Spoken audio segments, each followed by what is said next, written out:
حمدا يوافي نعمه ويكافئ مزيده أشهد أن لا إله إلا الله أشهد أن محمدا عبده ورسوله اللهم صل وسلم وبارك على نبينا محمد وعلى آله وأصحابه ولبيته وذريته أجمعين وبعد. Jemaah subuh yang diberkahi Allah, meskipun terbatas dan ada was-was, ya, mari kita hati-hati saja. Was-was itu dari syaitan, namanya khannas. Maka sering-sering kalau pagi sore baca Qul a'udzu birabbin nas malikin nas ilahin nas min syarril waswasil khannas alladzi waswisu fi sudurin nas minal jinnati wan nas, untuk menjaga diri kita dari keburukan ciptaan-ciptaan Allah. Virus apapun itu ciptaan Allah, walaupun dikaryakan manusia. Ya, kita baca juga surah Al-Falaq, ya. Qul a'udzu birabbil falaq min syarri ma khalaq. Aku berlindung kepada pencipta cahaya di subuh hari. Min syarri ma khalaq, dari keburukan yang Dia ciptakan. Ini kita agak sedih, beberapa orang-orang kedokteran itu meremehkan doa, ya. Oh, virus nggak bisa dihadang dengan doa. Siapa bilang, ya? Dulu Khalid Ibnul Walid tidak hanya virus, itu racun nggak tembus di badannya cuma dengan bismillah. Khalid Ibnul Walid. Tapi para ahli doa nggak boleh sombong juga. Masa orang doa sombong? Masa orang doa takabur? Jadi ini dua hal gak usah dipertentangkan. Orang-orang ahli kedokteran cukup berbicara tentang penyakit fisiknya, ya kita ahli agama berbicara tentang hal-hal yang ruhaninya, yang batinnya, ya. Jadi saling menguatkan seharusnya, bukan saling menyalah-nyalahkan. Maka tidak benar juga yang mengatakan bahwa COVID itu konspirasi saja, gitu ya. Nggak ada sebenarnya, itu nggak benar juga. Ada, ya. Kita udah nyaksiin kok. Bahkan kita juga alumni kok, ya.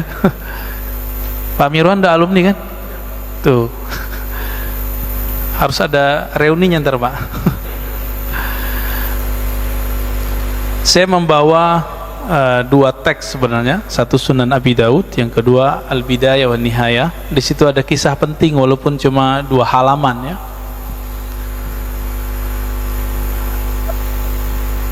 Hadis mengenai atau kisah mengenai Dajjal kan di akhir zaman. Nah, sebelum masuk ke akhir zaman, hadis akhir zamannya nanti kita buka Sunan Abu Daud. Abu Daud ini punya kitab namanya Sunan Abi Daud. Ini bukan Sunan bahasa Indonesia. Susunan bukan itu, ya. Ini Sunan jamak dari sunnah, nama kitab Sunan Abi Daud. Peringkatnya di bawah Bukhari, Muslim, Abu Daud. Ini nomor 3. Jadi nanti tentang akhir zamannya ada sekitar 6 hadis atau 7 hadis mengenai akhir zaman yang kita bacakan kalau sempat, ya. Namun orang melupakan tentang cerita awal dari Dajjal. Dajjal itu gelar sama dengan Al-Mahdi. Dan yang paling unik, Dajjal itu gelarnya yang berikutnya yang populer adalah Al-Masih. Al-Masihud Dajjal. Yang dapat gelar Al-Masih siapa lagi? Nabi Isa. Al-Masihu Isa ibnu Maryam. Apa arti Al-Masih dari bahasa Arab? Masaha. Masaha itu yang diurap, yang disentuh. Maka siapa yang disentuh oleh Al-Masih, dia mendapatkan sesuatu. Jika orang itu sakit, dia sembuh. Jika orang susah, dia langsung senang. Itu Al-Masih. Ada Al-Masih yang hakiki, itu Isa alaihissalam. Ada Al-Masih yang palsu, sesuai namanya Dajjal. Dajjal itu artinya pembawa kepalsuan. yang paling banyak kepalsuannya, kebohongannya. Lalu orang-orang bertanya, Dajjal itu sosok atau simbol? Jawabannya apa, Pak? Simbol doang. Dajjal itu dua-duanya, simbol juga sosok. Jadi jangan dipisah-pisah. Ini memisah-misahin yang berbahaya, ya, menjadi ilmunya nggak utuh. Simbol maka disebut fitnatud dajjal, itu simbol kekacauan yang disebabkan oleh si pembohong, berita hoax, konspirasi, ya, beritanya lebih besar dari faktanya. Nah, ini bagian dari fitnatud dajjal. Ini siap-siap nih Pak, ini kita kan Delta udah menyebar di Indonesia ya. Waktu saya pulang dari Jambi akhir bulan lalu, itu di bandara banyak orang-orang Eropa, Pak. Banyak orang Eropa. Saya curiga, kita curiga, beberapa bulan ke depan Eropa meledak, Bar. Kan sekarang mereka lagi santai ya, lagi santai, main di pantai, di mana-mana, di mall nggak pakai masker kecuali di ruangan. Ini nanti tinggal tunggu aja, karena mereka mau masuk winter ya. Tapi semoga Allah jaga siapa yang layak dijaga ya. Amin ya rabbal alamin. Kisah Dajjal, ternyata Dajjal itu ada beberapa namanya. Ada nama kecilnya yaitu Musa bin Sam'un. Namanya Musa juga.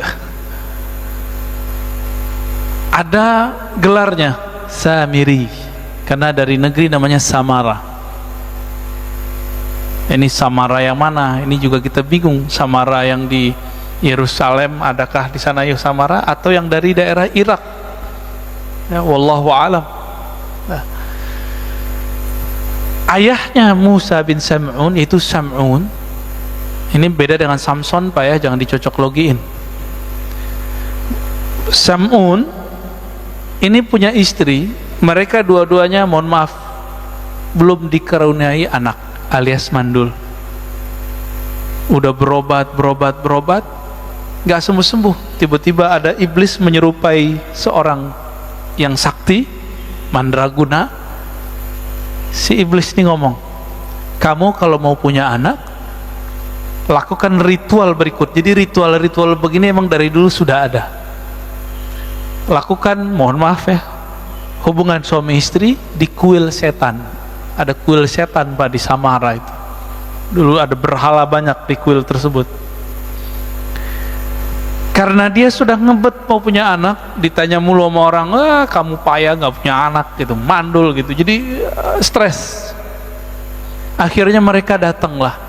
Jadi orang-orang yang stres, orang-orang yang kepepet itu emang daya tawar keimanannya itu jadi rendah ya. Jadi mudah terpedaya. Orang sakit sama Pak, karena pengen sembuh akhirnya bernyekutukan Allah Subhanahu wa taala. Datanglah ke sana lalu melakukan apa yang disarankan si dukun iblis itu.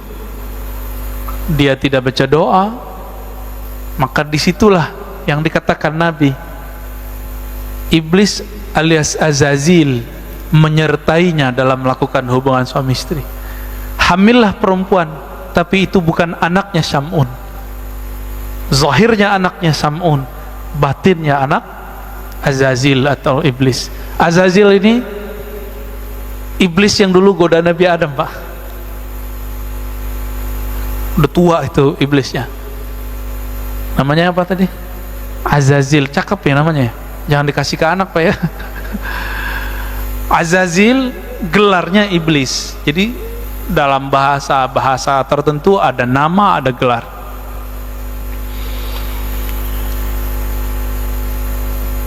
Lahirlah si anak, dikasih namalah Musa. Musa itu artinya anak air. Begitulah lebih kurang. Kalau orang-orang Ibrani, bahasa Ibrani menyebutnya Musa. Ya, Musa bin Sam'un, anak air. Jadi mirip dengan Nabi Musa bin Imran. Nabi kita namanya Nabi Musa bin Imran. Beda ya, sama-sama di air, dihanyutkan di air. Bedanya Musa bin Sam'un ini, negeri Samara itu mengalami bencana banjir. Banjir Pak, habis, satu penduduk habis, orang tuanya hanyut gak tahu kemana. Musa bin Sam'un waktu itu umurnya masih setahun atau 2 tahun, diutuslah oleh Allah Jibril alaihissalam untuk membawa anak ini ke satu pulau. Begitu riwayatnya. Dibawalah ke satu pulau. Nah, ini diabadikan dalam ayat Quran, ya. Dalam Al-Quran surat Al-A'raf, surat Toha, ya. Di ayat berapa ini ya? 96 kali ya, 96 apa 97. Qala basurtu bima lam yabsuru bih faqabattu qabdatan min atharir rasul fanabastuha wa kadzalika sawwalat li nafsi. Apa kata Samiri? Nanti kan gelarnya Samiri. Ketika ditanya oleh Nabi Musa, ada apa dengan Musa Samiri? Kok kamu bisa bikin berhala bisa ngomong? Kata dia apa? Basurtu bima lam yabsuru bih. Aku dapat melihat yang mereka tidak bisa lihat. Nah, siapa yang dilihat oleh si Musa bin Sam'un al-Samiri? Jibril. Jadi Jibril alaihissalam diutus oleh Allah untuk mengajar dia. Ini persis seperti dulu ketika terjadi bencana alam semesta, kiamat pertama di bumi. Hancurlah itu karena kelompok jin Banul Jan, itu mereka menghancurkan bumi Pak, melakukan kerusakan, membunuh. Dulu jin itu, jin Banul Jan namanya, itu kelompok yang lebih tua dari iblis sekarang ini. Itu mereka di bumi bertubuh fisik Pak, ada jasadnya, melakukan kerusakan di muka bumi. Maka Allah kiamatkan bumi. Kiamatnya kiamat kecil. Maka larilah mereka ke pohon-pohon, ke gunung-gunung. Begitu di hadis riwayat Imam Al-Hakim. Larilah ke laut, larilah ke sungai, larilah ke gunung-gunung, larilah kalau yang bisa bersayap lari ke awan. Bumi hancur ya. Di saat itu terjadi banjir bandang juga di muka bumi. Allah utus juga Jibril untuk menyelamatkan anak jin namanya Azazil. Persis ceritanya ya, ini bukan dongeng loh Pak ya. Jangan antum tuduh aneh dongeng, ini kajian hadis, kajian riwayat. Tapi ada yang Israiliyat, ada yang tidak. Karena ini sumber cuma ada di Israiliyat, kita ambil Israiliyatnya. Ada yang tidak Israiliyatnya ya, nanti yang hadis Abu Daud tadi. Maka Azazil ini yang mendidik siapa? Sama Jibril juga, diajarinlah zikir, berzikirlah dia. Berhasil naik langit 1, berhasil langit 2, itu ribuan tahun si Azazil berzikir sampai kemudian ke langit ke-7 dan diizinkan kemudian menjadi penjaga surga. Menjadilah dia selevel dengan malaikat si Azazil. Jadi mirip-mirip cerita Sunggokong ya, beda Pak ya. Cuma kalau ada mirip-mirip barangkali dulu emang ajaran-ajaran yang ada di China itu emang inspirasinya dari sini juga ya. Diizinkanlah Azazil memimpin ibadah ahli surga. Di belakangnya malaikat, dia di depan. Tinggi nggak tuh posisinya? Nah itu si Azazil, yang dia kemudian punya anak-anak jasad namanya Musa atau alias Samiri, gelarnya Dajjal. Itu dia. Jadi orang itu ada nasab jasad, ada nasab batin. Ini nasab batinnya dia. Maka kalau menikah harus baca ya, belajar tuh doanya biar nanti nggak kerasukan. Kerasukan tuh nggak mesti kesurupan ya. Kerasukan setan ketika kita bersyahwat tapi tidak dengan nama Allah Subhanahu wa ta'ala. Pendek cerita, dibawalah Samiri, Musa bin Sam'un Samiri ke satu pulau, diajarkan dia. Itu Samiri, ini jarang riwayat menyebutkan, dia itu susah jalan Pak. Jadi perkembangannya itu lamban. Maka dari hadis Abu Daud, ini disebutkan ya, bahwa Samiri itu qasirun ya. Inna Masihad Dajjal rajulun qasirun afhaj ja'dun a'war matmusul ain laisa bina ti'atin wala jahra ya. Si Musa bin Sam'un alias Samiri al-Masihud Dajjal, dia matanya belean, jadi bukan seperti yang diimajinasikan orang satu mata gitu ya, bukan. Itu ilustrasi aja, ilustrasi seniman. Matanya dua, cuma satunya belean Pak, atau belean nggak Pak? Ya, dia itu sampai berapa tahun gak bisa jalan, tapi tetap diajarin oleh Jibril, diajarin zikir. Nah, matanya tuh belean dua-duanya. Ketika umurnya 7 atau 10 tahun, itu matanya satu kebuka, satu bagian kiri, yang kanannya masih tertutup sampai saat ini. Gitu. Jadi ini tuh kayak ada yang nempel terus di sini tuh, di mata dia, dan itu permanen, nggak bisa diapa-apain. Nah, berkat zikir-zikir yang diajarkan oleh Jibril alaihissalam, maka saktilah itu si Musa bin Sam'un alias Samiri. Maka dia mampu melihat yang tidak bisa dilihat orang awam. Ini ayatnya ya. Qala basurtu bima lam yabsuru. Aku mampu lihat yang mereka tidak lihat. Apa yang dia lihat? Dalam tafsir Ibnu Katsir, kemudian di Bidayah wa Nihayah dikatakan ra'aitu Jibril, aku melihat malaikat Jibril. Ini dalilnya nih. Dan ini bukan cocok logi Pak, emang begitu. Di pulau itu kemudian dia menjadi dewasa, tapi seperti yang dikatakan tadi, jangan dibayangkan Dajjal itu gede badannya, enggak, tapi dia keker Pak. Rajulun qasirun, laki-laki yang pendek dia, cebol kali ya orang nyebutnya, apa sih istilahnya saya nggak ngerti deh ya.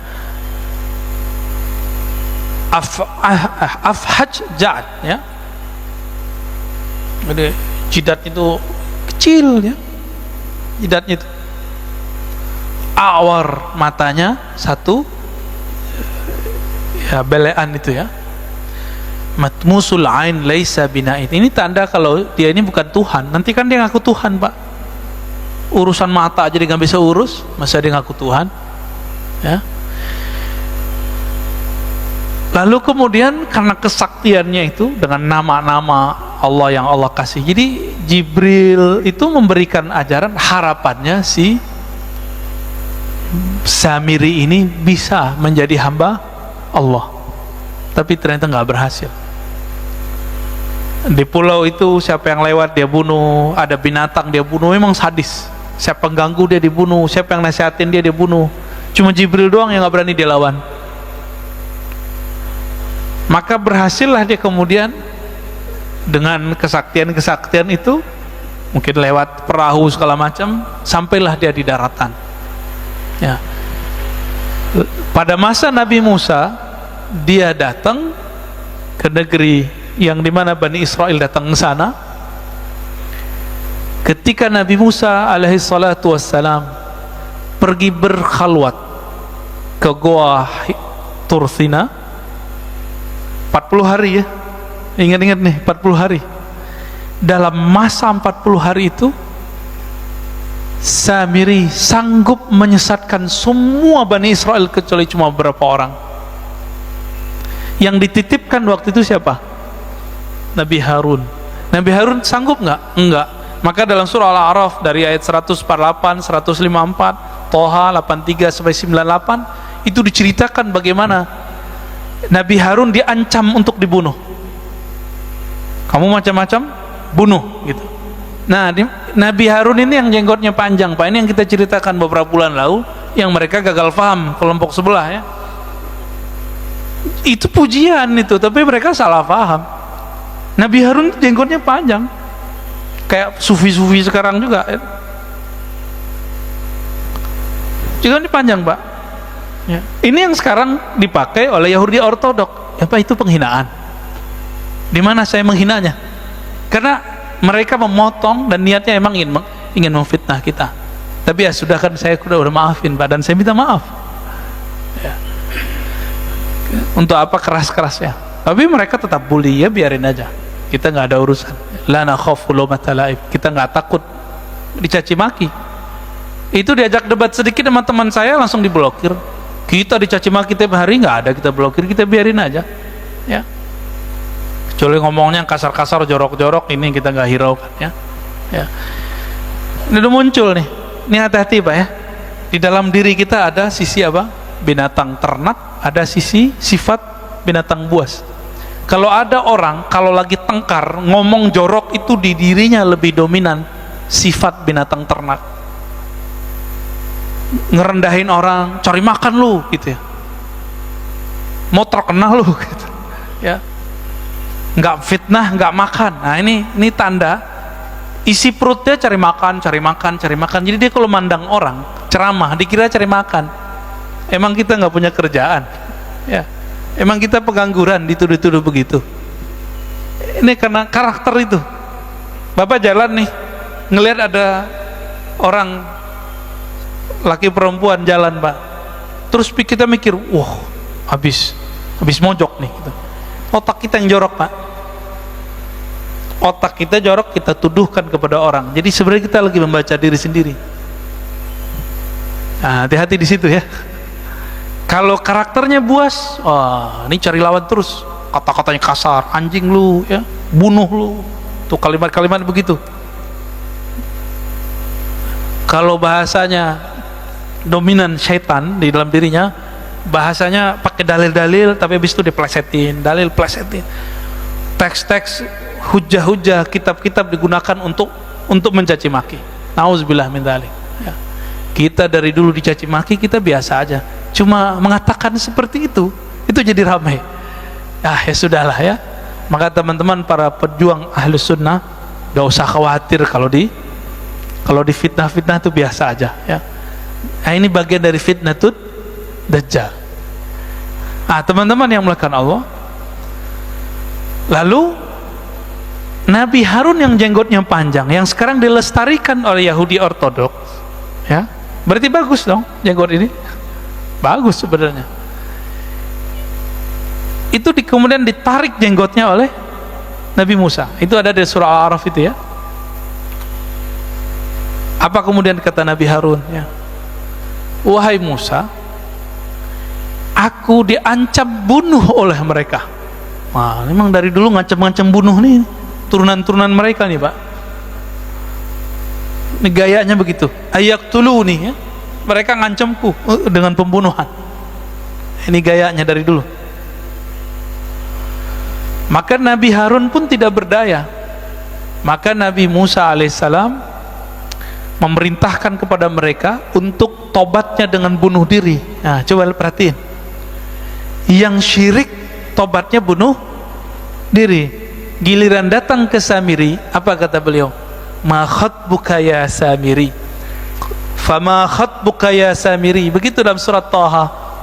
Kok giliran ke Samiri ngomongnya lembut-lembut amat?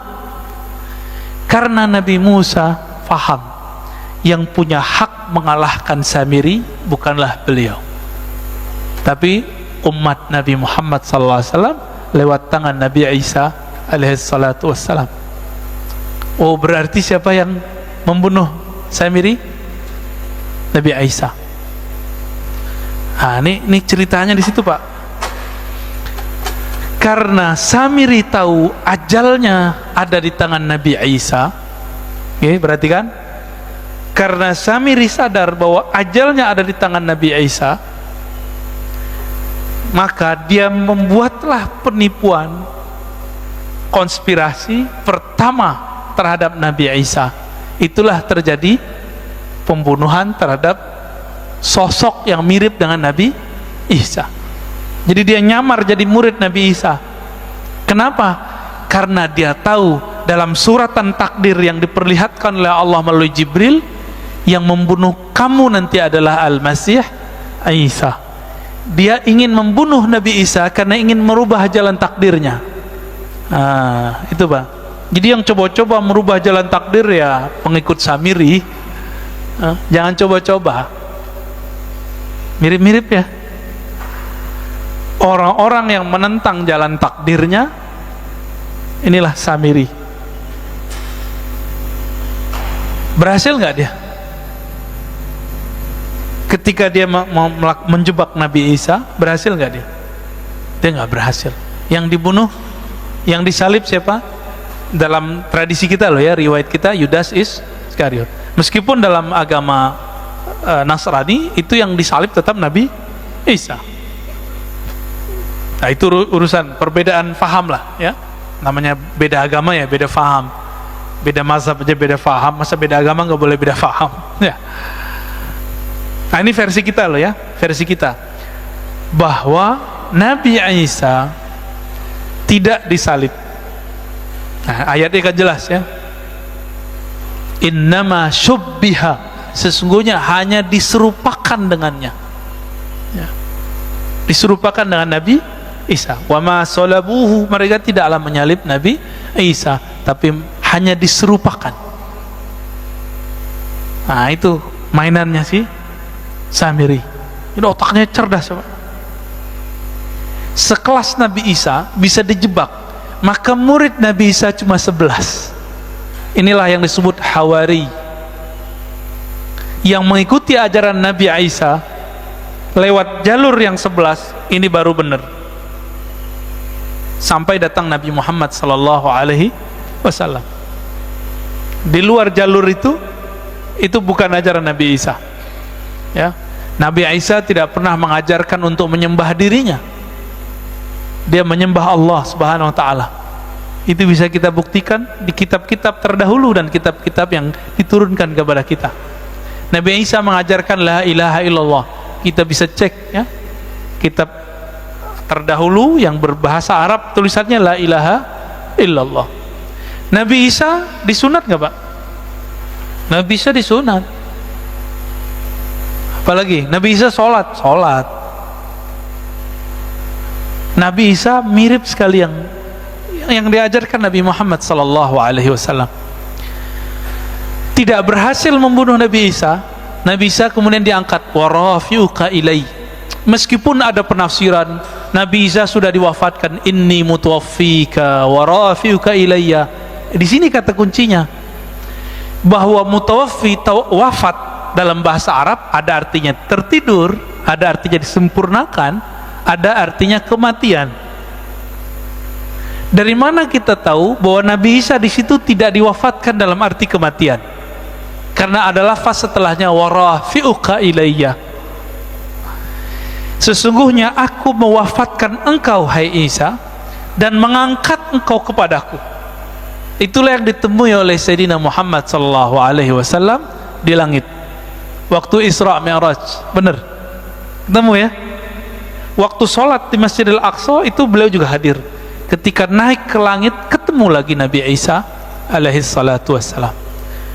Jadi benar gak Allah ada di langit? Adanya para nabi pada di langit Pak. Lihat hadis Mi'raj dalam Sahih Bukhari, ada 5 riwayat berbeda-beda versi. Tidak ada satupun yang menyebutkan bahwa Allah di langit. Yang ada adalah ruh-ruh para nabi, orang-orang suci ada di langit. Yang ngaku-ngaku nyantri di langit ketemu gak sama nabi? Kalau enggak jangan ngaku ya.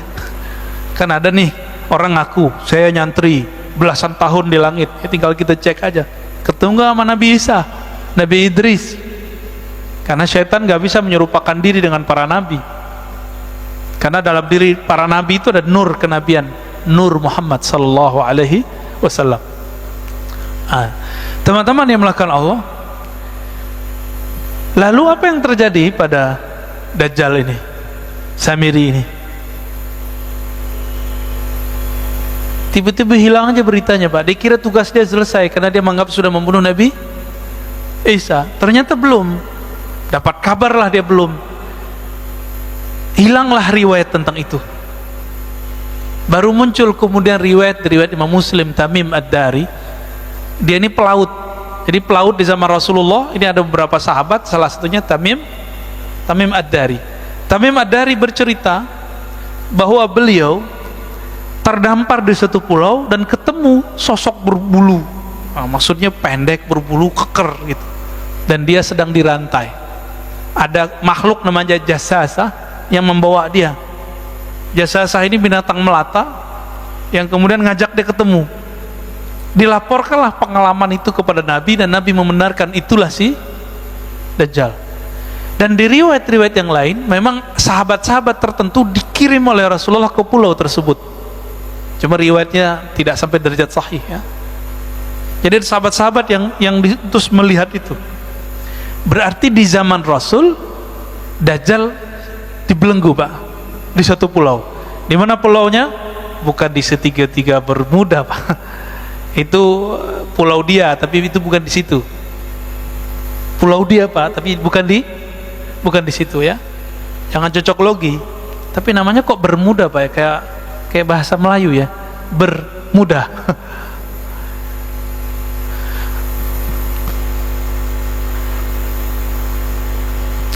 Kita masuk ke hadis Abu Daud ya. Hadis Abu Daud, judul babnya Khurujud Dajjal, keluarnya Dajjal.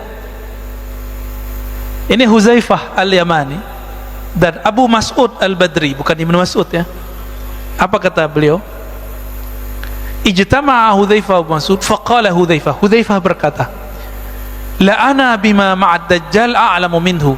Saya lebih mengerti persoalan Dajjal daripada Abu Mas'ud. Nah, ini dalil boleh ngomong saya tahu dalam bab keilmuan, untuk membagi keilmuan, bukan untuk gagah-gagahan. Tapi ini sambil candaan nih, Huzaifah ini sambil candaan sama dia. Wah, aku lebih tahu dari dia gitu ya. Bukan bilang saya lebih mengerti daripada kamu boleh ngomong gitu ya, jangan ngambil lapak saya. Enggak begitu Pak ya. Kan ada juga yang dai begitu ya, nggak mau diambil lapaknya. Emang lapak ini milik dia. Inna ma'ahu bahran min ma' wa nahran min nar. Sesungguhnya Dajjal itu mempunyai lautan air dan nahran min nar, dan sungai api. Ini maksudnya apa ya? Nanti kita coba lihat. Falladhi tarawna annahu min nar ma'un. Yang kamu lihat itu adalah api, hakikatnya adalah air. Yang kamu lihat bahwa itu ma, itu adalah nar, itu adalah kamu lihat dia air, itu api. Kata Abu Mas'ud, hakadha sami'tu Rasulullah SAW. Saya juga mendengar begitu. Nah, ini penciriannya. Berarti Dajjal ini pembohong nggak? Airnya api, apinya air. Ini baru simbol. Ini baru simbol. Dalam hadis Imam Bukhari dan Muslim, kita dianjurkan berdoa, dan ujung doa itu wa'udzubika min fitnatil masihid dajjal. Aku berlindung kepadamu dari fitnah kekacauan al-masih ad-dajjal. Ini jelas, ini lafaznya. Fitnah itu ada pra kemunculan, ada saat kemunculan. Masih ingat tadi saya menyebutkan 40 hari Nabi Musa, dia sanggup menyesatkan Bani Israel, padahal ada Nabi Harun, ada Nabi Yusha, tapi sanggup dia kemudian menyesatkannya karena kesaktian dia itu tidak ada pada Nabi Harun. Nabi Harun bukan bertinggal sakti, tapi dia nggak diberi kelebihan itu. Nabi Musa pun tidak boleh mengeksekusi Samiri Dajjal. Lalu di akhir zaman Nabi mengatakan, berlindunglah kamu dari fitnah Masih Dajjal. Karena itu lama Pak, fitnah Masih Dajjal ini sudah dimulai dengan virus-virus ini.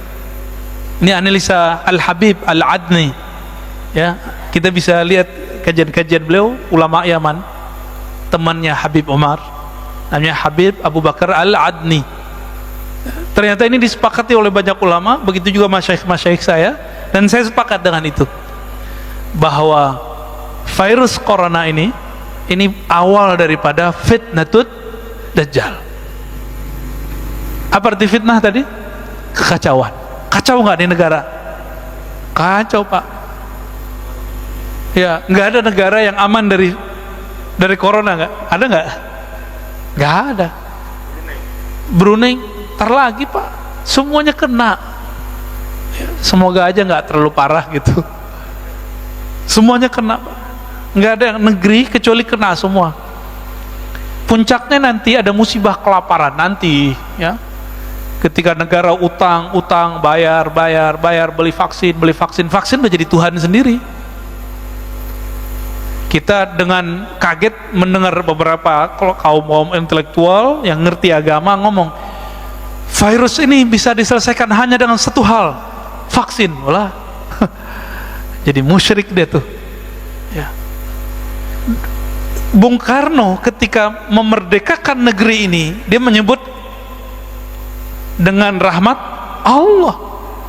Walaupun dia berjuang habis-habisan, masuk penjara, keluar penjara, diasingkan, dia nggak mengatakan hanya dengan cara berjuang, enggak. Dia memulai dengan atas nama Allah. Itulah simbol kewalian Bung Karno. Ini orang lupa nih.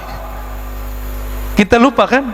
Kita kira pendiri bangsa ini bukan seorang wali Pak, dia waliullah.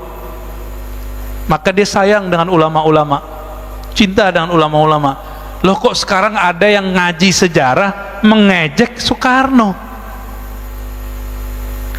Ngisi di sini kalau nggak salah ya. Oh, gawat ini Pak. Itu bisa berbahaya itu. Perkaranya bisa panjang nanti itu.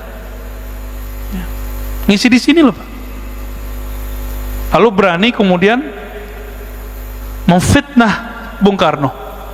Nah, kembali ke yang tadi, ya. Samiri sebelum keluar akan terjadi fitnatud dajjal, fitnah Masihid Dajjal, dan itu lamanya bukan main. Puncaknya nanti adalah kelaparan yang berkepanjangan.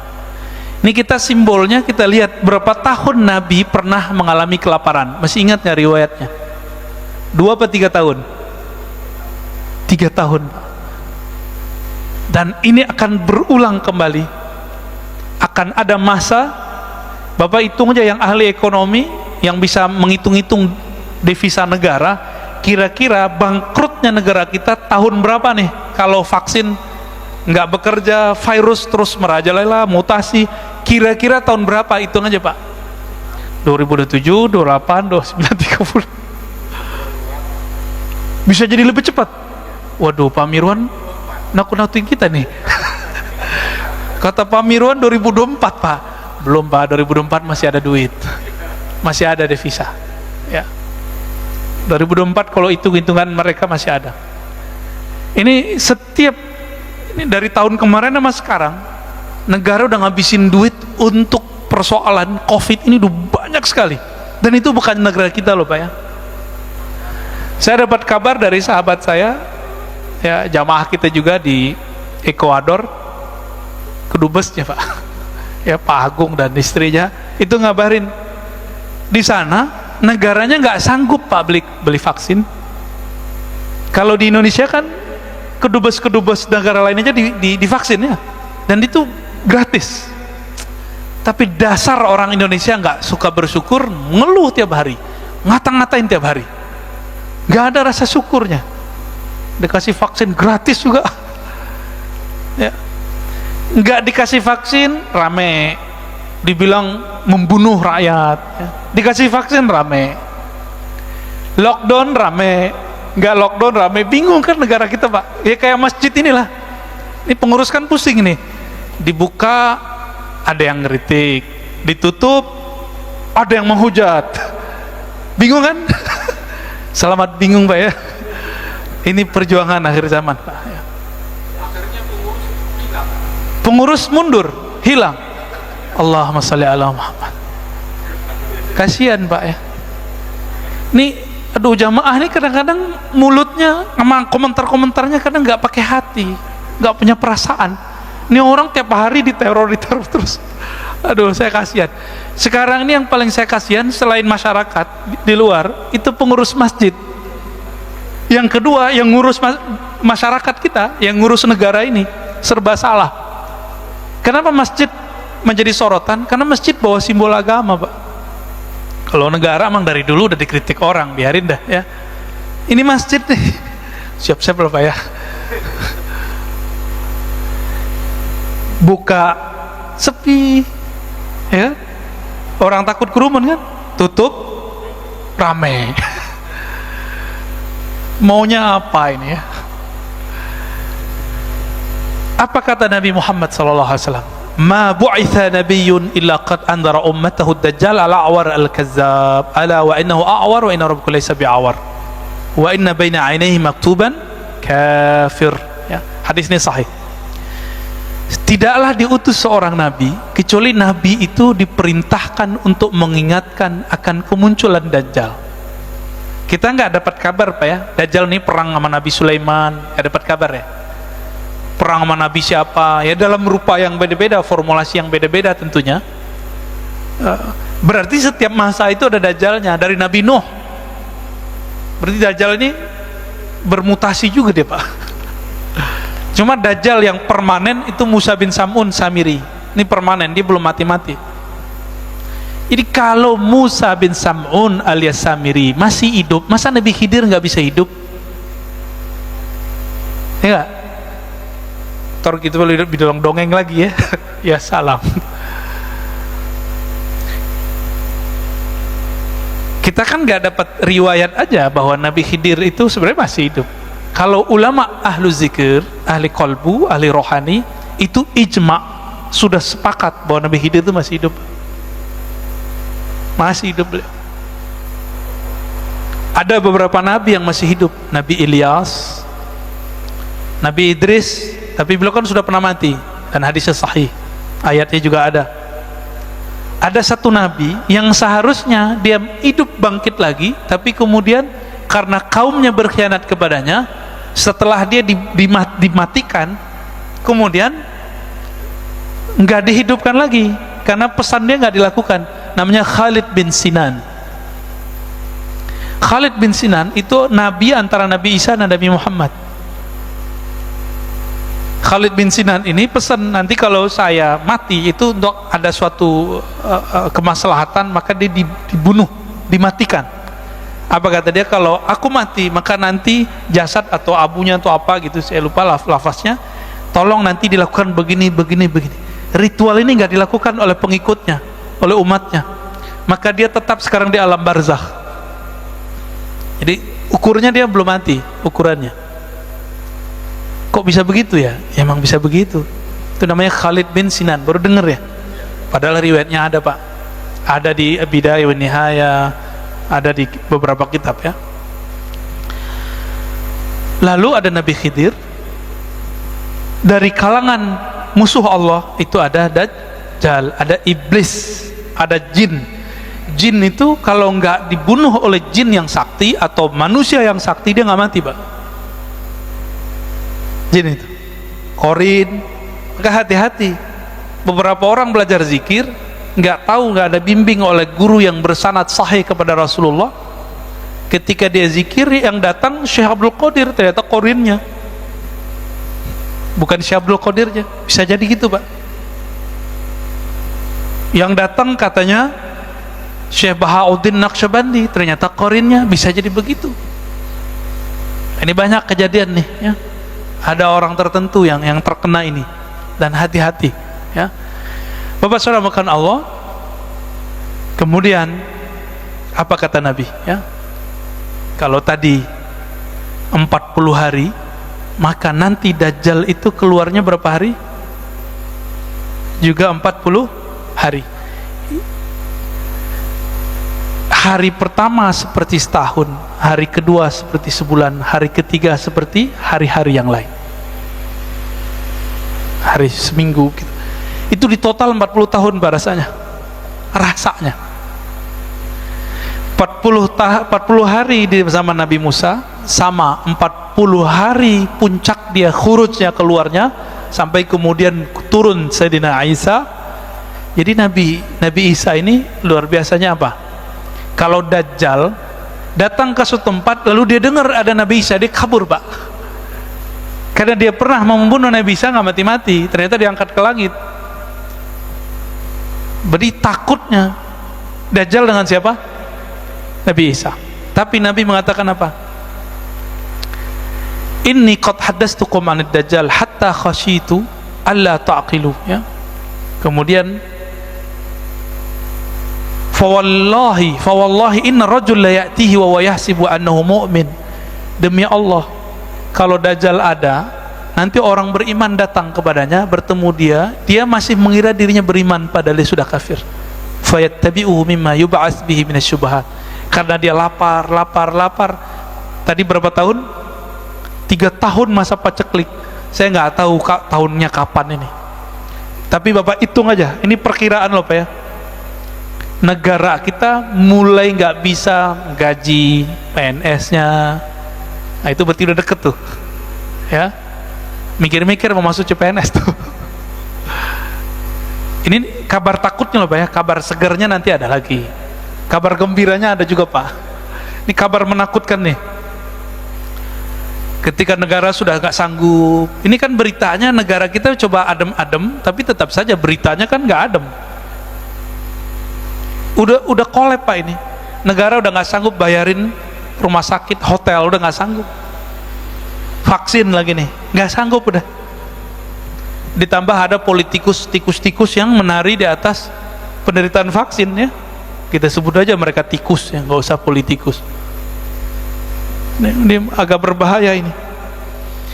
Di mana nanti negara-negara di dunia sudah lost semuanya karena hutang. Nah, inilah kezaliman yang luar biasa yang disebut dalam hadis Jawrah.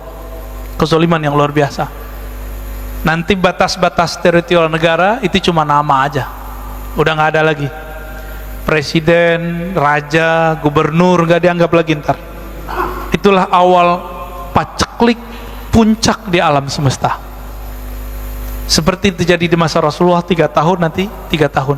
Setelah itu baru muncul 40 hari Dajjal keluar. Tapi nggak usah khawatir, kalau ada Dajjal berarti ada Al-Mahdi. Kalau ada Al-Mahdi berarti ada Nabi Isa. Al-Mahdi mau sholat Pak, ada di satu masjid mau sholat di daerah Syam. Mau sholat, tiba-tiba Nabi Isa turun dari Babul Lut, namanya dalam hadis ini disebutkan dari Babul Lut ya, dia ada di dalam riwayat ini. Indal manaratil bayda syarqiyya Dimashq fayudrikuhu inda Babil Lut. Al-Mahdi di dalam masjid mau sholat, turun Nabi Isa. Nabi Isa ketika datang dipersilakan jadi imam. Mau nggak dia jadi imam? Enggak, kenapa? Al-Mahdi lebih pantas jadi imam. Loh kok bisa? Nabi Isa ini kan makhluk ruh. Gelarnya apa? Ruhullah. Gelarnya Nabi Isa. Karena dia nggak ada bapaknya Pak. Maka tidak ada campuran syahwat dalam dirinya. Ini Nabi Isa. Nabi Isa ini kalau memandang sesuatu yang terlihat bukan fisik, yang terlihat batin Bapak ini isinya apa? Al-ulama warasatul anbiya. Ulama pewaris para nabi. Ulama ini pewaris Nabi A, Nabi C, Nabi F. Tapi ada satu waris yang belum lengkap kecuali Imam Mahdi lah pewarisnya yang lengkap. Nabi Muhammad sallallahu alaihi wasallam. Jadi Nabi Isa, ini rahasianya nih hadis tadi, hadis Bukhari Muslim itu. Kenapa beliau nggak mau jadi imam? Ketika dia memandang sosok Al-Mahdi, yang terpandang oleh dia adalah nur Nabi Muhammad SAW dalam diri Al-Mahdi, lengkap. Walaupun sosoknya bukan Nabi Muhammad, tapi nur yang terpanjang dalam dirinya, nur, nggak berani dia jadi imam. Dan Nabi Muhammad sudah menurunkan derajat semua Nabi yang turun setelah dia. La nabiyya ba'di, tidak ada lagi Nabi setelahku. Jadi Nabi Isa ketika turun pangkatnya bukan Nabi, walaupun beliau seorang Nabi. Dia jenderal bintang 4 tapi jabatannya udah nggak ada, kira-kira gitu. Paham ya? Nabi Khidir jenderal bintang 4 tapi jabatannya udah nggak ada. Dia sebagai Wazirul Mahdi, Wuzaraul Mahdi, penasehat Imam Mahdi ntar.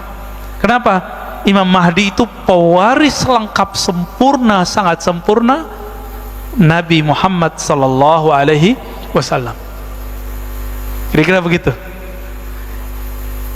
Jadi terlalu mulia kalau Dajjal dibunuh oleh pewaris Nabi Muhammad. Jadi siapa yang bunuh dia? Cukup Nabi Isa. Pedangnya nanti Imam Mahdi yang ngasih, Pak. Nih dikasih ke Nabi Isa.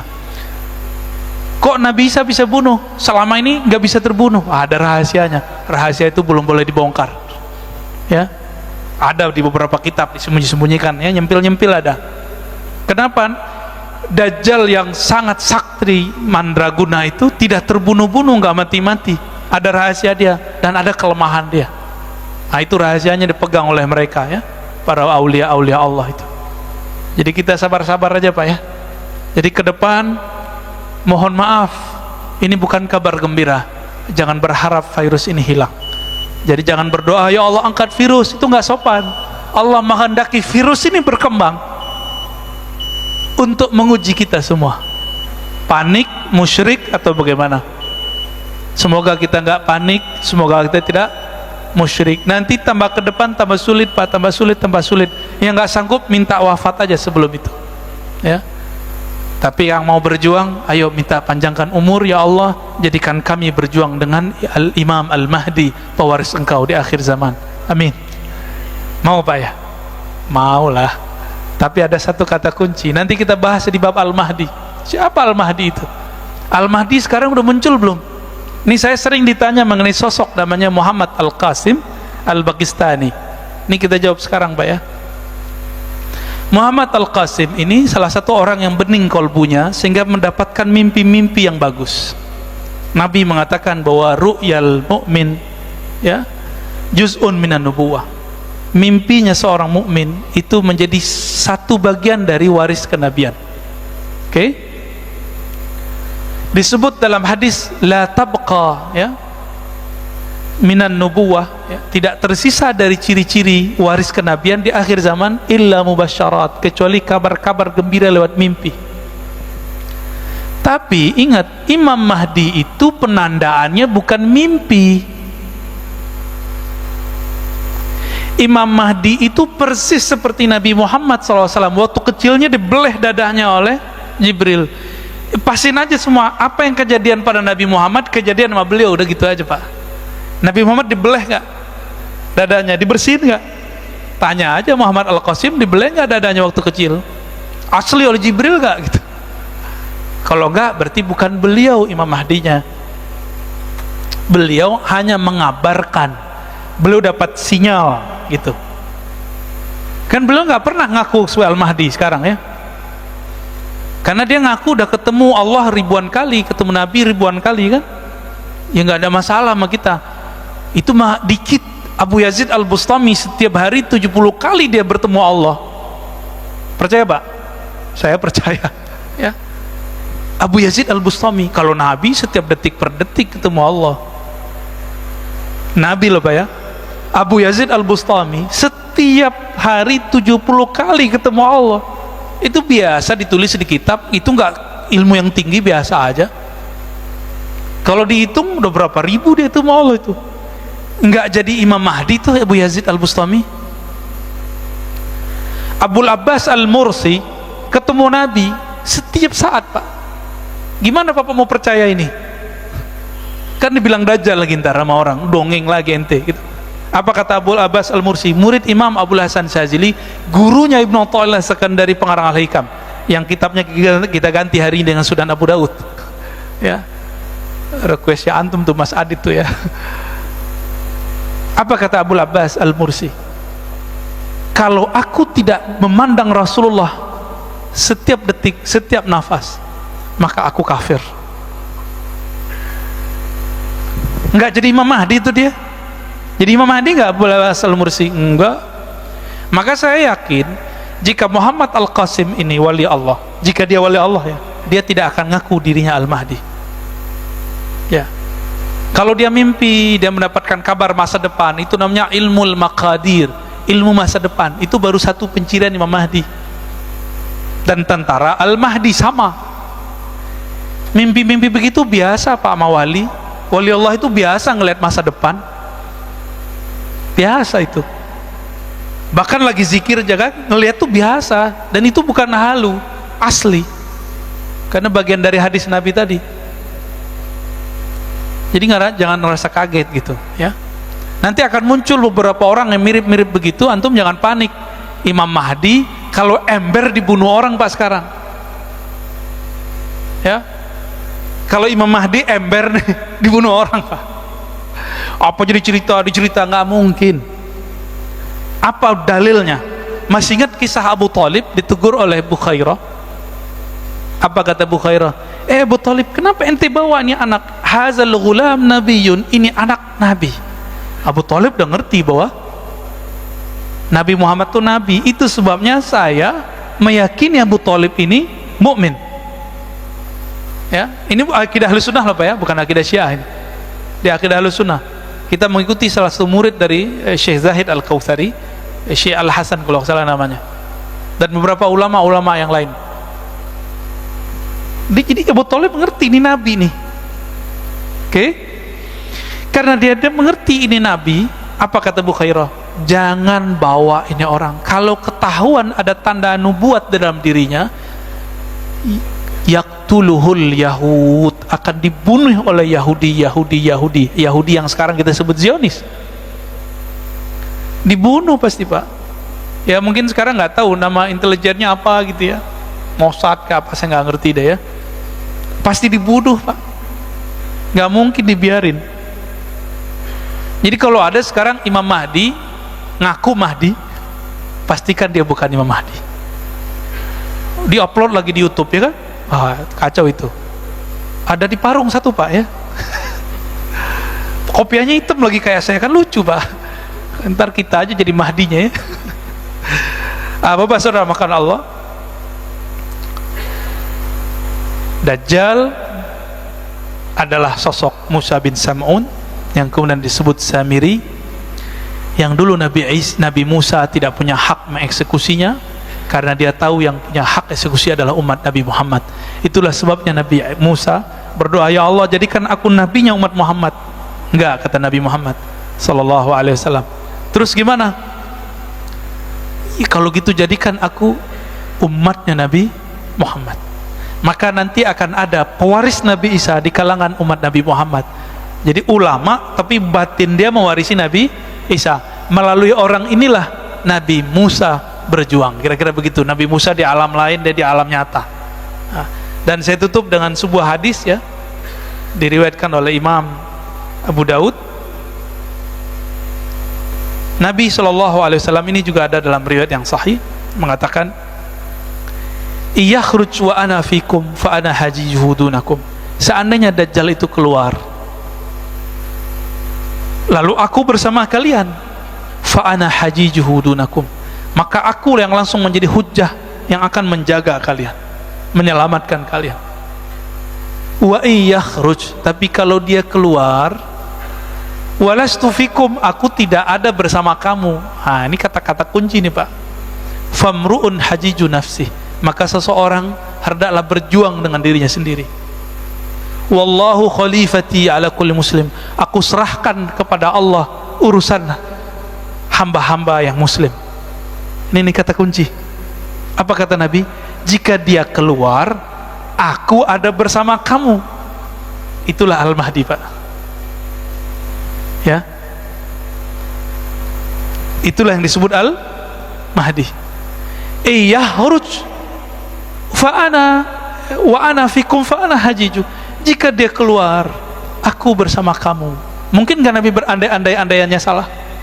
Gak mungkin. Andainya dua nih. Jika aku keluar, aku bersama kamu. Jika aku keluar, aku tidak ada di sampingmu. Bukan berarti Nabi gak ada. Inilah yang disebut pewaris Nabi, Al-Imam Al-Mahdi. Jadi jangan sembarangan nyocok-nyocokin Imam Mahdi, jangan ya. Imam Mahdi sekarang di Madinah, itu nanti bro ya. Imam Mahdi nanti di Madinah, di Mekah itu nanti. Nah nanti kita di next pertemuan kita bahas man huwal Mahdi, siapa Imam Mahdi, siapa namanya, apa namanya. Jadi ternyata yang benar itu apa namanya, bukan siapa namanya. Itu dua hal yang berbeda loh. Beda loh Pak ya, siapa dengan apa. Insya Allah ingetin saya nanti Mas Adit, kita akan bahas ke sana ya. Nanti kita tetap merujuk ke Sunan Abi Daud, dan saya pernah membuat daurah itu di Riau, full berbahasa Arab dan tidak diposting ya. Jadi hosting oleh teman-teman di sana. Baik, lebih kurang itu Pak. Saya rasa cukup. Ada diskusi? Waduh, Pak Dokter nih. Maaf Pak Dokter ya. Jangan clash Pak ya. Ada cross otoritas tar. Tafadhol Pak.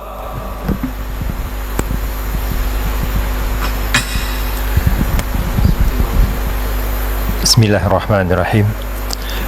Ini super menarik Pak Ustadz, terima kasih atas kupasannya.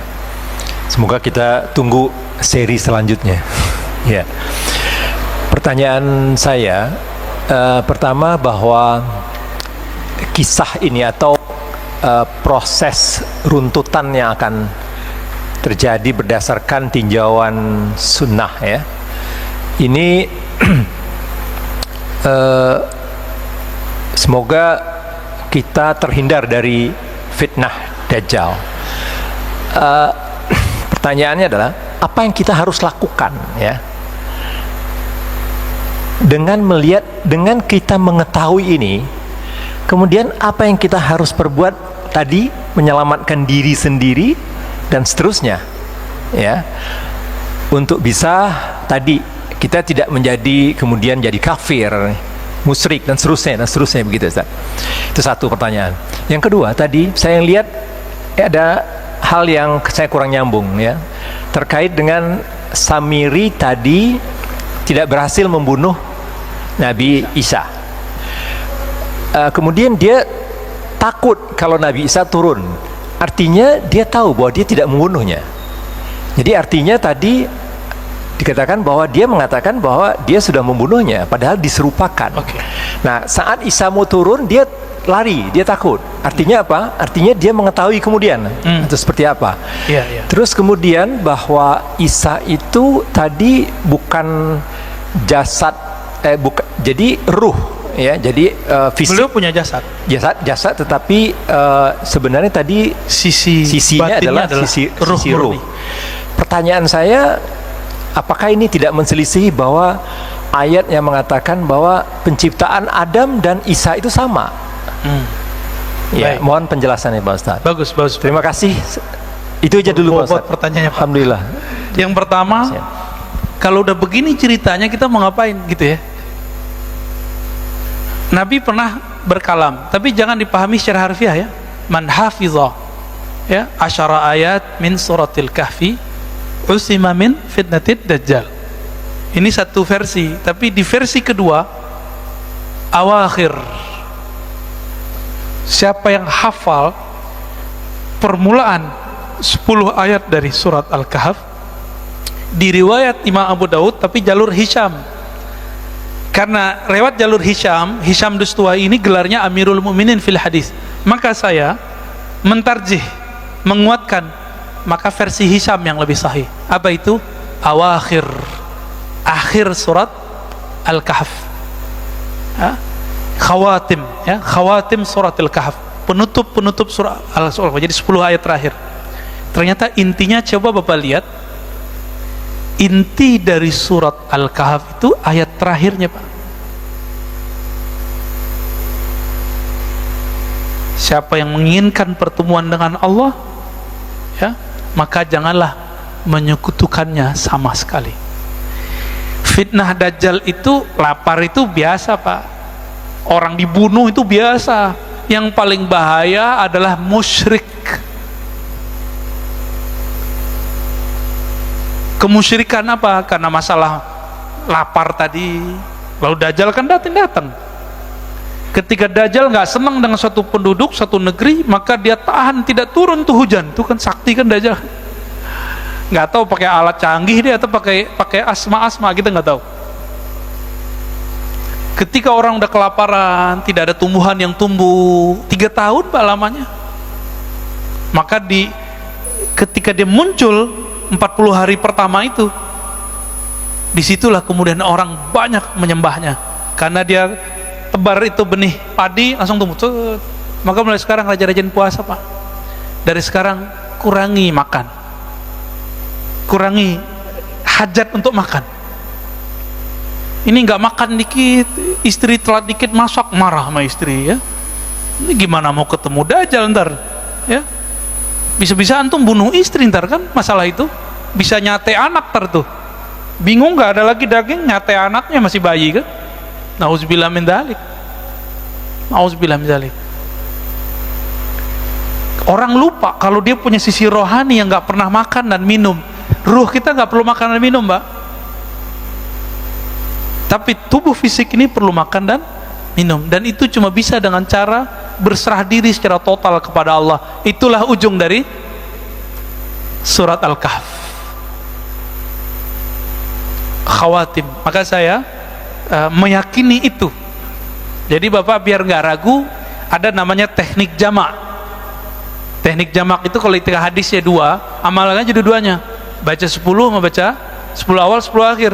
Lebih cakep lagi baca dari awal sampai, karena Ashabul Kahf, cerita di surat Al-Kahf itu cerita akhir zaman, semua berulang.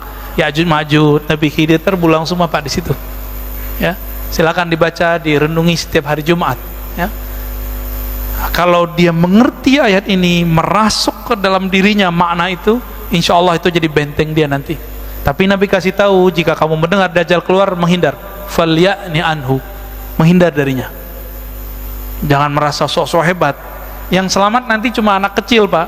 Anak kecil yang sekarang ada di Al-Quds, yang nanti ketika dia disembelih oleh Dajjal, hidup lagi, nggak mati-mati.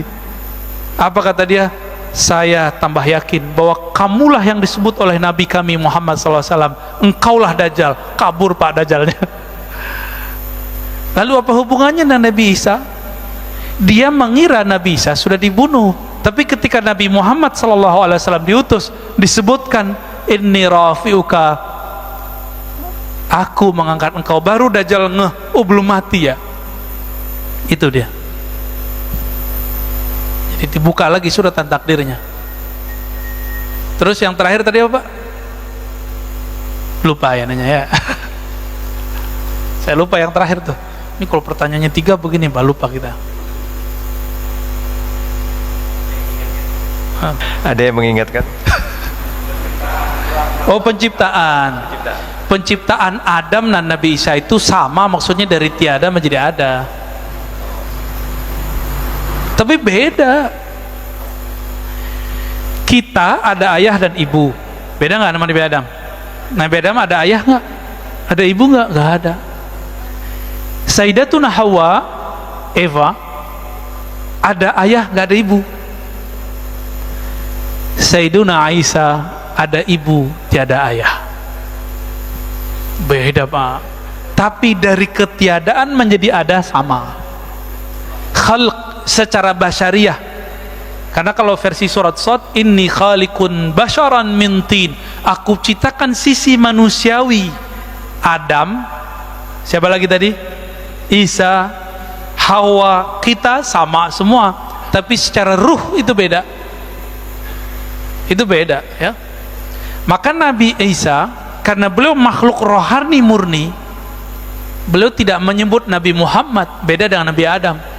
Beliau menyebut inni mubasyiran bi rasuli ya'ti min ba'dismuhu Ahmad, karena Ahmad itu adalah nabi azali istilahnya. Jadi ketika Nabi mengatakan aku sudah jadi nabi, Adam belum ada, itulah dia Ahmad namanya.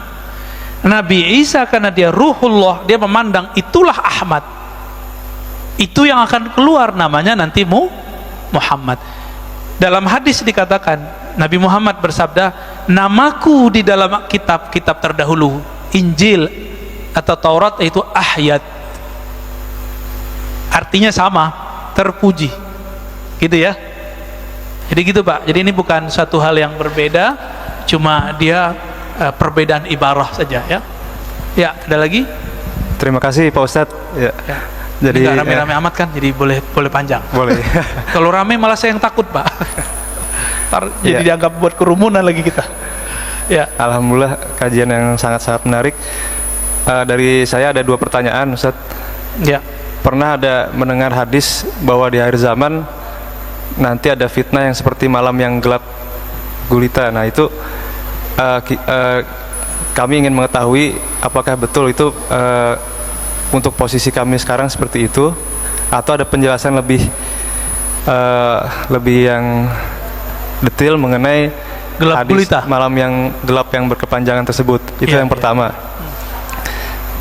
Yang kedua, dari penjelasan Ustadz tadi bahwa Samiri berhasil menyesatkan umat Nabi Musa yang sudah istilahnya diajari dan dikader bertahun-tahun lamanya. Dengan mudahnya hanya ditinggal 40 hari mereka semua menjadi sesat. Karena tadi Samiri mempunyai kemampuan yang tidak dimiliki oleh yang lain. Dia bisa mempunyai kemampuan melihat alam gaib dan juga mempunyai ilmu yang canggih istilahnya. Nah, apakah betul nih kalau kita samakan, maksudnya ada penjelasan lebih ilmiahnya? Kita lihat zaman sekarang bahwa dari umat Nabi Muhammad sendiri mulai tidak meyakini sunnah-sunnahnya. Yang pertama, kita juga disuruh pakai masker, tidak bisa tersenyum. Maksudnya senyum itu kan sunnah Nabi. Lalu yang kedua juga kita sholat berjarak. Jadi seperti ada pengetahuan yang dia mengetahui bahwa cara untuk memisahkan umat muslim daripada sunnah-sunnahnya itu kok seperti mirip dengan cara-caranya dia menyesatkan umat Bani Israel zaman dahulu. Nah, bahkan Masjidil Haram sendiri yang Nabi Muhammad SAW pernah kita dengar dari guru kita Habib, bahwasanya Nabi Muhammad SAW tidak pernah melarang orang bertawaf di Masjidil Haram baik siang ataupun malam. Sekarang terjadi, dilarang dan dibatasi. Nah, apakah betul ini suatu kebetulan atau emang ada penjelasan ilmiahnya bahwa ya memang ini hanya Samir yang mengetahui teknik-teknik atau ilmu pengetahuan yang canggih yang bisa memisahkan umat dari ajaran nabinya sendiri gitu. Baik. Terima kasih. Assalamualaikum warahmatullahi wabarakatuh. Assalamualaikum. Ini antara ilmiah dengan cocoklogi gak mirip-mirip, Pak. Jadi kita harus hati-hati bener, gak boleh tergelincir di sini. Yang pertama tadi tentang lupa lagi. Hadis ya, zaman malam yang gelap berkepanjangan.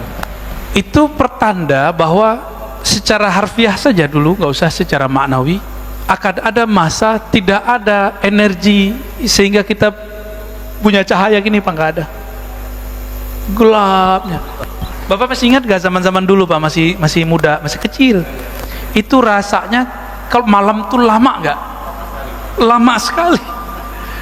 Saya walaupun di kampung saya itu orang udah punya listrik, tapi saya kan di pojok Tanjung namanya, kita nyebut Tanjung, 500 meter kuburan, Pak. Jadi rumah kita satu doang di situ, yang lain udah dapat, tapi tiang listrik gak bisa masuk ke tempat kita. Ketika orang-orang udah punya listrik, saya gak ada. Itu setiap kali malam saya kalau baca buku tuh ya sedihnya kalau bukan main. Pakai lampu teplok itu, damar ya, taruh, mata sakit itu, Pak. Tapi saya terus baca. Saya kalau ingat tuh bisa nangis. Ingat ibu saya, ingat ayah saya, itu saya bisa nangis kalau ingat itu. Dan rasanya lamanya bukan main. Nanti ditambah dengan kondisi seperti itu, ditambah kondisi psikologis. Ini kapan berakhir? Jadi 40 hari, 40 malam itu nanti itu nggak ada lagi tuh cahaya. Bahkan 3 tahun yang paceklik itu udah mulai, Pak, udah mulai susah makanan, susah energi, orang mulai perang di mana-mana, perang bunuh membunuh. Ya, sebelum itu terjadi, nanti banyak ulama-ulama jadi khawarij.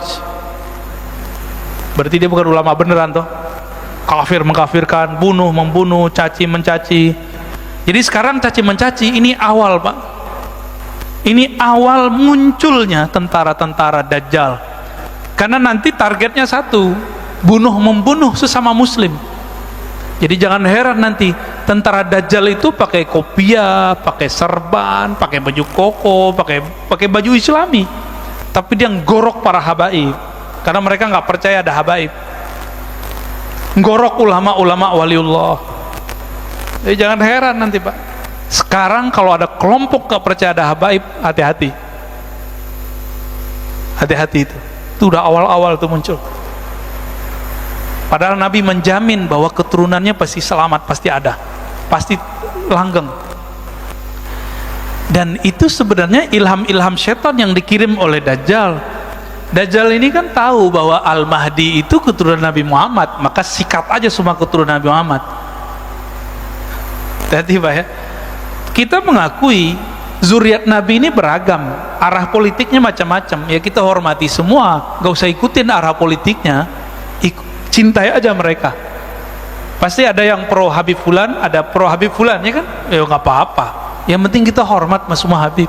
Siapa tahu dari kelompok dia, dari keturunan dia, ya kan? Wallahu alam. Jadi itu terjadi ketika musim semua nanti manual. Jadi cerita bahwa kan ustaz akhir zaman udah banyak cerita ini. Ini ada benarnya, cuma yang nggak benar ini cocok logi tentang Imam Mahdi yang dari WA Yaman itu nggak benar itu ya. Kemudian Dukhon 2 tahun ini kan mereka mewaswaskan umat, ini itu yang nggak benar. Mereka cabut saja sedikit cocok logi itu udah lurus tuh, mereka itu udah nggak ada masalah sebenarnya. Cuma karena suka cocok logi, mungkin lagi mencari bentuk nih formulasi gimana sih. Ya kalau nggak kenal ciri-ciri Imam Al-Mahdi yang batin, cuma kenalnya yang zahir, jidatnya begini, hidungnya begini, antum bingung. Habaib dari dulu yang jidatnya lebar banyak, yang hidungnya mancung banyak. Jadi kalau pencirian Imam Mahdi zahir, lewat antum.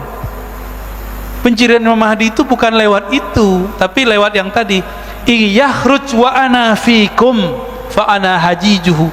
Jika dia keluar, aku bersama kamu. Nih aku bersama kamu ini yang penting. Aku ada di antara kamu. Kenali ciri-ciri pewarisnya ini. Sekarang belum kelihatan Pak. Kalau sekarang obral beliau Al-Mahdi ya lewat, dibunuh ntar. Ya yang aku Mahdi jadi tangkap-tangkapin sekarang enggak. Minimal disidang sama MUI, sama Jawa, macam-macam lah. Terus yang kedua tadi tentang adakah ini memang agenda dari Dajjal, orang sholatnya udah pisah-pisah gitu ya, pakai masker, padahal kita harus senyum. Jangan jauh ke sana.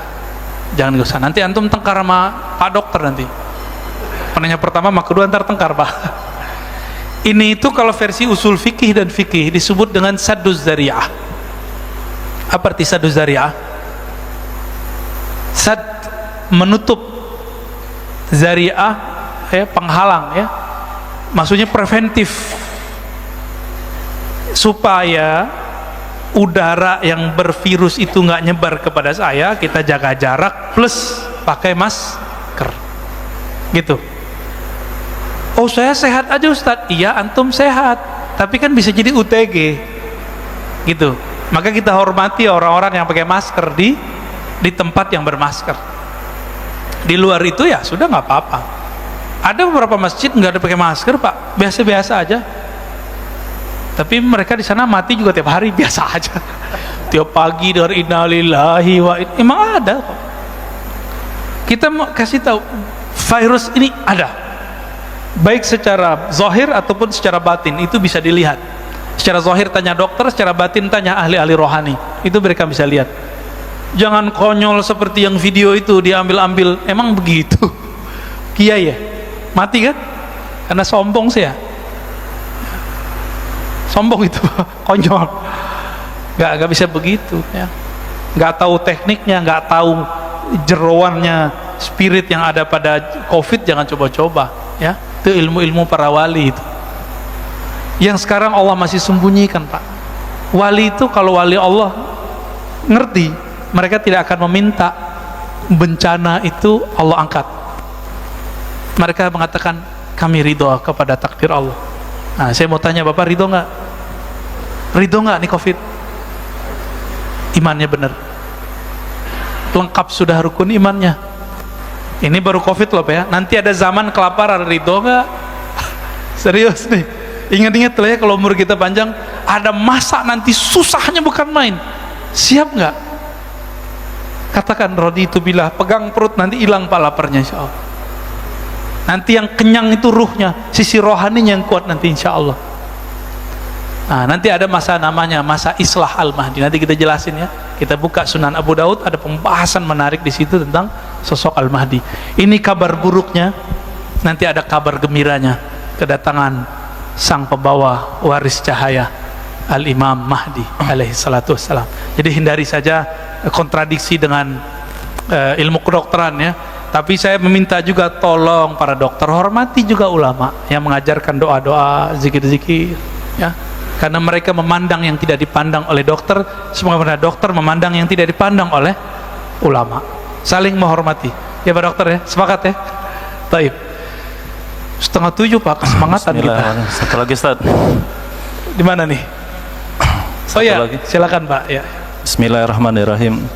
Pertanyaan kami terinspirasi bahwa tadi Ustaz menyebutkan dengan rahmat Allah.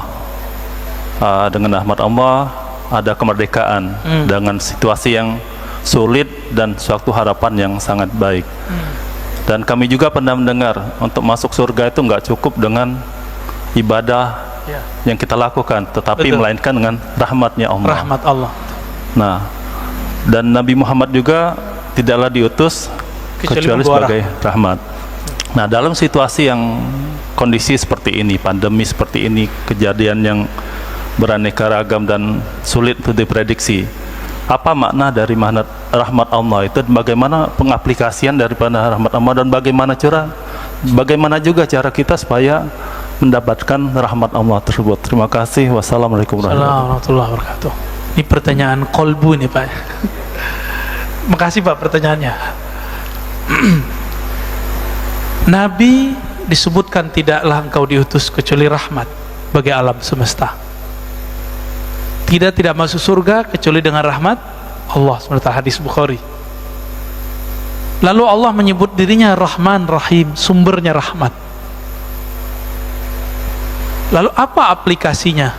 Kata rahmat itu yang membuat Bung Karno jadi wali. Itu kata rahmat itu Pak. Bung Hatta jadi wali itu karena rahmat itu. Pejuang-pejuang zaman itu Allah angkat mereka jadi wali. Allah, kekasih Allah, tidak semua loh Pak ya, karena kalam itu. Jadi jadi wali Allah itu gampang-gampang susah. Mengerti rahmat Allah jadi wali. Ada wali diangkat jadi wali Allah karena dia melihat ada anjing kedinginan di tepi jalan, dia pakai jaket mantel yang zaman-zaman orang Arab dulu.